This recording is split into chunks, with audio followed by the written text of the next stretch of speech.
I don't understand what the fuck is going on in this world for the past year when it comes to people faking their debts. I don't know what's going on here. I've seen users faking their debts and get hate because of it. I just don't understand what's going on. And I gotta do what it has to be done by ranting the fuck out of it. So anyways, let's get on with that damn thing that shouldn't have happened all the damn time. Okay, faking their debts. A fake death, also called a staged death, or a pseudocide, is the act of individual purposely deceiving other people into believing that the individual is dead, when the person is in fact still alive. People who commit pseudocide can do so by leaving evidence, clues, or through other methods. In fandom slang, pseudocide is a faking suicide. Death hoaxes can also be created and spread solely by third parties for various purposes. Committing pseudocide may be done for a variety of reasons, such as to fraudulently collect insurance money, to evade pursuit, to escape from captivity, to arouse false sympathy, or as a practical fucking joke. While faking one's own death is not inherently illegal, it may be a part of fraudulent or illicit activities such as tax evasion, insurance fraud, or avoiding a criminal prosecution. Okay, that's happened faked since ancient times, but the rate increased significantly in the middle of the 19th century when life insurance, and therefore insurance fraud, became more common. Life insurance payouts are often a goal for people faking their debts. But most types of insurance fraud involved other subjects such as thefts or fires, rather than fake debts. Oh, what the shit! In the 21st century, the advent of mass surveillance has made it much harder to hide after faking a death.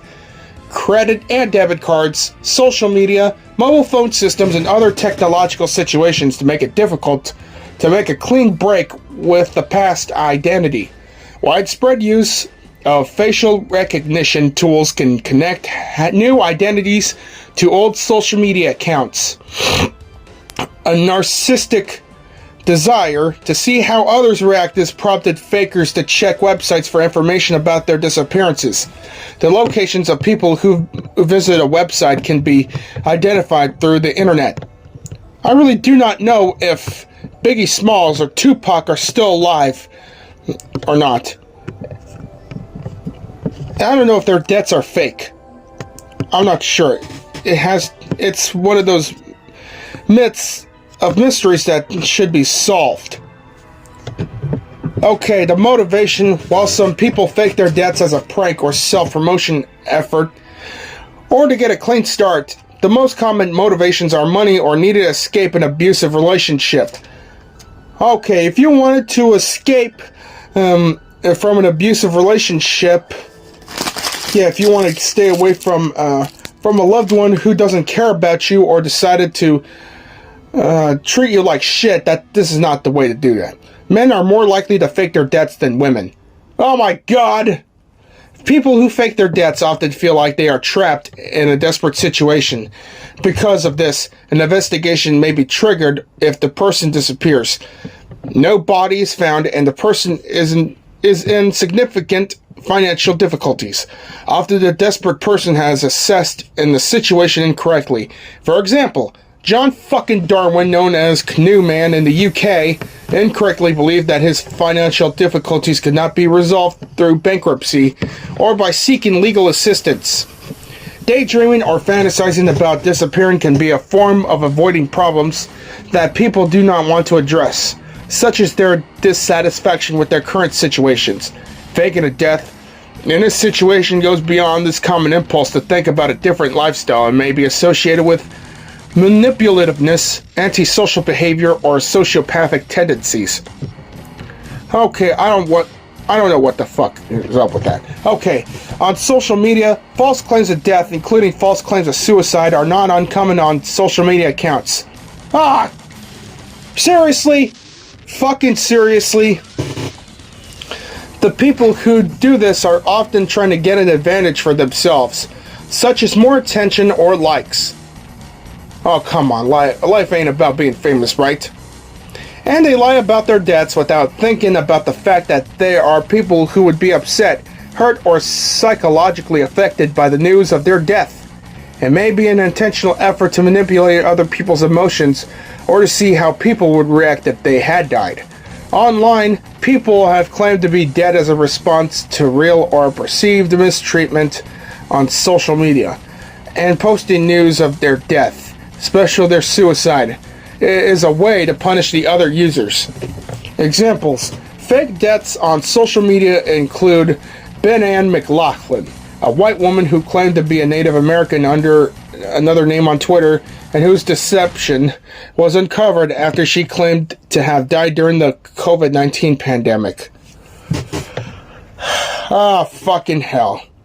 So here's the notable fake deaths.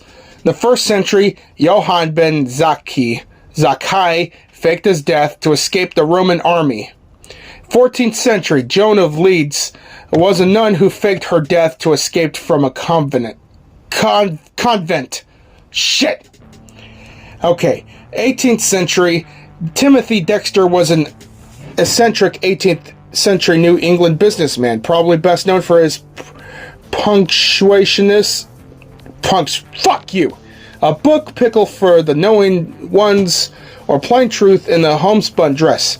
However, he is also known for having faked his own death to see how people would react. His wife did not shed any tears at the wake. As a result, they canned her for not being sufficiently saddened at his passing. Georgy Gruzinski, a Russian nobleman, faked his death in 1798 to avoid court sentence. He reappeared when he was effectively pardoned in 1802, and actually died in 1852. Alright, 20th century, British women's rights activist named Grace Alcashot faked her death in 1907 to get out of her marriage. And she lived a remainder of her life in New Zealand and died in 1929. A British fraudster, yeah, that fucking fraudster Violet Charlesworth, faked her death in 1909. She was sentenced to 3 years in prison and released in 1912. Nothing is known for her life after her release. Okay, there's so many fake suicides to know. Alright, 21st century. John Darwin, a former teacher and prison officer from Hartlepool, England, faked his own death on March 21st, 2002 by canoeing out to sea and disappearing. His ruse fell apart in 2006 when a simple Google search revealed a photo of him buying a horse in Panama. Darwin was arrested and charged with fraud. His wife Anne was also arrested and charged for helping Darwin to collect his life insurance of 250,000 fucking pounds. Marcus Schrenker, a financial manager from Fishers, Indiana, was charged with defrauding clients and in 2009 attempted to fake his own death in the plane crash to avoid prosecution. The plane crash was quickly discovered to be staged. And Schrenker was captured 2 days later, after he sent an email message to a friend about his plans. In October 2010, after pleading guilty to state charges, Schrenker was sentenced to 10 years in prison and was fined up to over $633,000. Okay, Nicholas Alavarian, an American child welfare advocate and convicted sex offender from Rhode Island, purported to have died in February 2020, was found alive by the police in Scotland back in January 2002. Oh my god. Where did everyone go wrong when it comes to faking their deaths? Oh yeah, and there's also celebrities accused of faking their own deaths, like Adolf Hitler, writers such as Emil Ludwig have speculated the theory that Hitler did not die, and Elvis, there were rumors that he faked his death and went to hiding. Alexander I of Russia, towards the end of his reign in 1825, Alexander was increasingly suspicious of those around him and was more religious than he was previously. He then caught typhus and died. Okay, I don't know what the hell's going on. You know what? Faking suicides is never the fucking answer. Neither is committing actual suicide. This is ridiculous. Well, if you're getting mistreated by people who despise you, that doesn't mean that you could fake your own death or none of that stupid shit. You just gotta find a way to make people respect you. Well, that's not good to know. I don't know what the fuck to say about this. So, in conclusion, faking your own deaths could lead to so many problems that it'll never be solved unless confrontation works. Because, yeah, if you even think about doing it, you will be forever hated, you will lose all your friends, and you would even think about... Hell, you would even get arrested if you did fake your suicide and other shit. This is not how it goes. I'm getting the fuck out of here. I don't know what the fuck else to say.